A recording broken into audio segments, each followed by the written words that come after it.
bahwa yang namanya menikah di dalam Islam itu ternyata sampai surga. Jadi bukan sampai mati, enggak, tapi sampai surga. Buktinya kata Allah, masuklah kalian dan istri kalian. Maka jemaah, yang memisahkan kita bukan kematian, yang memisahkan kita dengan istri adalah perceraian. Perceraian. Kalau kita cerai, atau kalau orang cerai di dunia ini dengan istrinya, suami istri, halas, pisah, di surga nggak akan bersama. Ya, maka pertahankan, sabar para jemaah.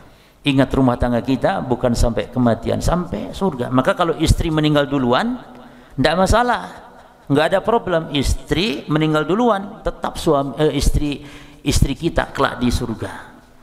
Tapi kalau masalahnya kalau suami mati duluan, nah istri ada problem jemaah di situ.